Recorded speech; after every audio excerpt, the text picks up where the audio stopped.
क्रीं कालिकायै नमः। मार्कंडेय बोले, तब विष्णु ने शिव को ब्रह्मांड संस्थान दिखाया, जिससे प्राचीन काल में जल राशि के मध्य स्थित ब्रह्मांड ने विकास को प्राप्त किया था। उसके मध्य में ज्योति रूप से प्रकाशित किंतु सृष्टि हेतु पृथक रूप से काल व गर्भ के समान भासमान जगतपति ब्रह्मा को दिखाया, जो ब्रह्मांड के अंतर्गत पुनः शरीरधारी 4 भुजाओं से युक्त अनेक ज्योतियों से प्रकाशित कमलासन पर विराजमान थे। उसके ब्रह्म शरीर में ऊपरी, मध्य एवं अंत भागानुसार ब्रह्मा, विष्णु तथा शिव को 3 रूप में दिखा। जिस प्रकार से शरीर का ऊपरी भाग ब्रह्मा के स्वरूप को, मध्य भाग विष्णु के रूप को तथा अंतिम शिव के स्वरूप को प्राप्त हुआ, ऐसा देखा। अपने ही अंतर्गत इस संपूर्ण जगत को, एक ही शरीर को बार बार 3 भागों में बढ़ते हुए शिव ने देखा। भगवान शिव ने कभी विष्णु के शरीर को ब्रह्मा के शरीर में तथा कभी ब्रह्मा के शरीर को विष्णु के शरीर में, कभी विष्णु के शरीर को शिव के शरीर में, कभी शिव के शरीर को विष्णु के शरीर में अथवा ब्रह्मा के शरीर को शिव के शरीर में प्रवेश करते, लीन होते और एकात्मक होते बार बार देखा। वामदेव ने भी स्वयं भिन्न और अलग होते हुए भी परमात्मा में अपने शरीर को लीन होते हुए देखा। भगवान शिव ने उस ब्रह्मांड के मध्य में जल पर फैली हुई बड़े बड़े पर्वत समूहों से स्थिर की गई पृथ्वी को देखा।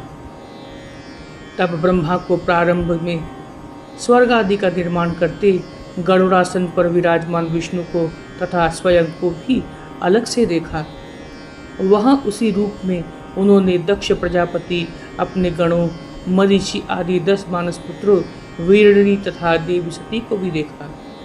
उन्होंने देवी संध्या, रति तथा श्रृंगार एवं वसंत के सहित कामदेव को, हाव भाव तथा मारगणों, ऋषियों, देवताओं और मरुदगणों को भी देखा।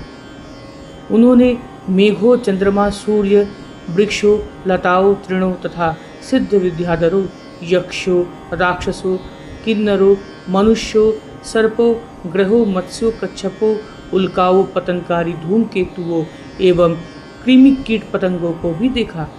उन्होंने किसी स्त्री को द्वंद्व भाव प्रकट करते हुए देखा, किसी को उत्पन्न तथा किसी को उत्पन्न होते और किसी को नष्ट होते देखा, किसी को हंसते, किसी को रमण करते, किसी को विलाप करते, तो दूसरे की ओर दौड़ते हुए परमेश्वर शिव ने देखा।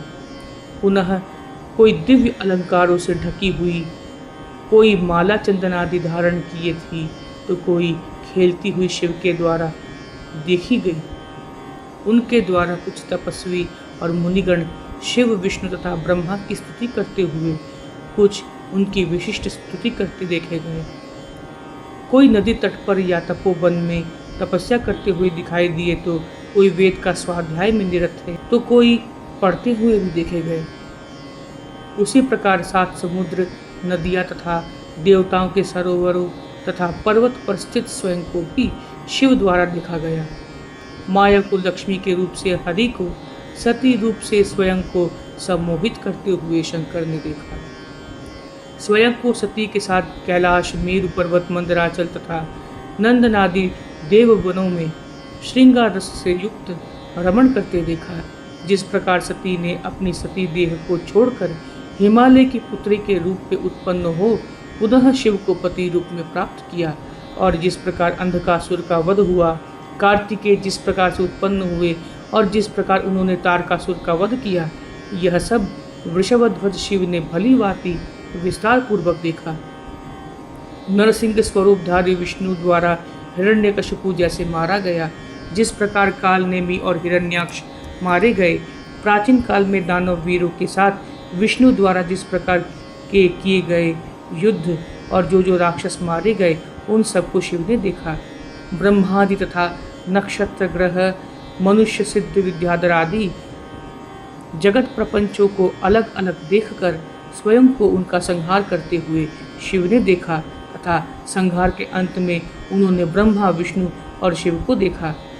संपूर्ण जगत के शून्य में लीन हो जाने पर ब्रह्मा विष्णु के शरीर में लीन हो गए तथा शिव भी उसी शरीर में प्रवेश कर गए। उन्होंने अव्यक्त रूप में एकमात्र विष्णु को ही देखा। तब शिव को विष्णु के अतिरिक्त कुछ भी नहीं दिखाई दिया। इसके बाद विष्णु प्रकाशित ज्योति स्वरूप सनातन परब्रह्म तत्व परमात्मा में लीन होते दिखाई दिए। तब केवल ज्ञान से जानने योग्य ज्ञानमय नित्य आनंद स्वरूप परब्रह्म दिखाई दिया, अन्य कुछ नहीं दिखा। संसार की परमात्मा से एकता और पृथकता को देखा तथा अपने शरीर में ही सृष्टि स्थिति और अंत्य की व्यवस्थाओं को देखा। उन्होंने एकमात्र प्रकाश स्वरूप अद्वितीय शांत नित्य अतीन्द्रिय परमात्मा स्वरूप ब्रह्म को देखा, अन्य कुछ नहीं। कौन विष्णु है या कौन शिव है या कौन ब्रह्मा है, यह जगत क्या है, परमात्मा के इन भेदों को शिव ने ग्रहण नहीं किया।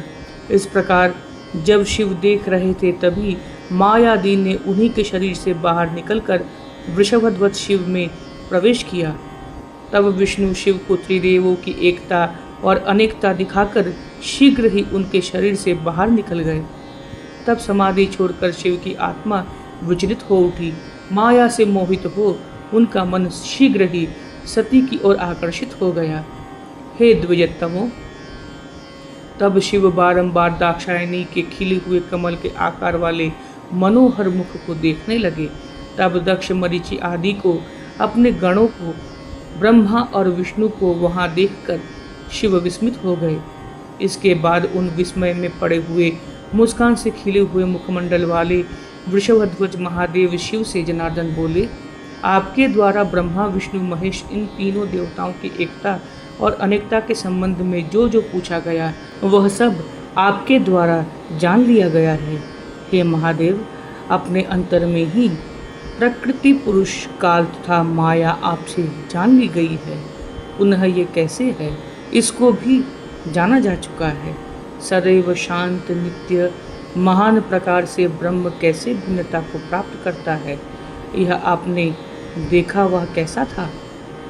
मार्कंडेय बोले, हे द्विजतमो, भगवान विष्णु द्वारा ऐसे पूछे जाने पर भगवान शिव ने यह तथ्यपूर्ण वाक्य कहे।